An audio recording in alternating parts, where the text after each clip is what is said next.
ఓం శ్రీ గురుభ్యో నమః. హరి ఓం. శుక్లాంబరధరం విష్ణుం శశివర్ణం చతుర్భుజం ప్రసన్నవదనం ధ్యాయేత్ సర్వవిఘ్నోపశాంతయే. కర్కాటక రాశి వారికి ఈ డిసెంబర్ 1వ తారీఖు నుంచి 31వ తారీఖు వరకు ఏ విధంగా ఉందో తెలుసుకుందాం.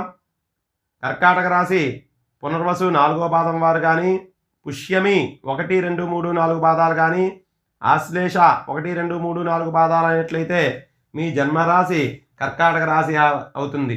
ముఖ్యంగా ఈ రాశి వారికి సంతాన జ్ఞానకారకుడైన గురుడు వృషభ రాశి యందు, అదేవిధంగా ధనానికి ఆయుష్కి కారకుడైన శనేశ్వరుడు కుంభరాశి యందు, చక్షుకి విదేశీయానకారకుడైన రాహువు మీనలగ్నమందు మీనరాశి యందు, అలాగే భక్తి జ్ఞాన వైరాగ్యానికి రాజకీయానికి కారకుడైన కేతువు కన్యారాశి యందు, రోగ భూభ్రాతృకారకుడైన కుజుడు కర్కాటక రాశి యందు, వ్యాపారానికి ఉద్యోగానికి బుద్ధికి కారకుడైన బుధుడు వృశ్చిక రాశి యందు కూడా ఉండటం వల్ల ముఖ్యంగా ఈ కర్కాటక రాశి వారికి గ్రహ సంచారం అనుకూలంగా ఉంది. అన్ని రంగాల వారికి కూడా బాగుంటుంది. వ్యాపారాలన్నీ కూడా కలిసి వస్తాయి.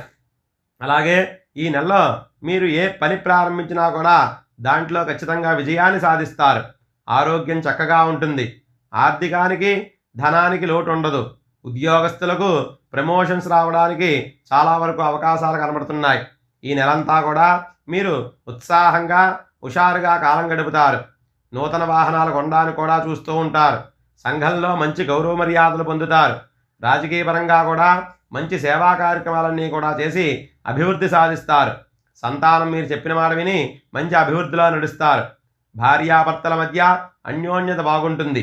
అలాగే ఎప్పటి నుంచో విదేశాలు వెళ్ళాలనుకునేటువంటి వారికి ఈ నెలలో చక్కగా కలిసి వచ్చేటువంటి అవకాశం ఉంది. వీసాలు అటువంటి ప్రాబ్లంలన్నీ కూడా పోయి ఈ నెలలో విదేశాలు వెళ్ళడానికి కలిసి వస్తుంది. అలాగే మీ స్నేహితుల బంధువుల సహాయ సహకారాలు మీకు ఖచ్చితంగా లభిస్తాయి. ఇంట్లో శుభకార్యాలు కూడా చేయడానికి అవకాశం ఉంది. జాయింట్ వ్యాపారాలు ఈ నెలలో ప్రారంభించిన వాళ్ళకి మంచి లాభాలు వస్తాయి. ప్రభుత్వ ఉద్యోగాల కోసం ఎదురు చూసే వారికి ఈ నెలలో రావడానికి అవకాశం ఉంది. అదేవిధంగా కోర్టు వ్యవహారాలు ఎప్పటి నుంచో ఏమైనా ఉన్నట్లయితే తప్పకుండా ఈ నెలలో ఒక పరిష్కారానికి వచ్చేటువంటి అవకాశం కూడా కనబడుతోంది.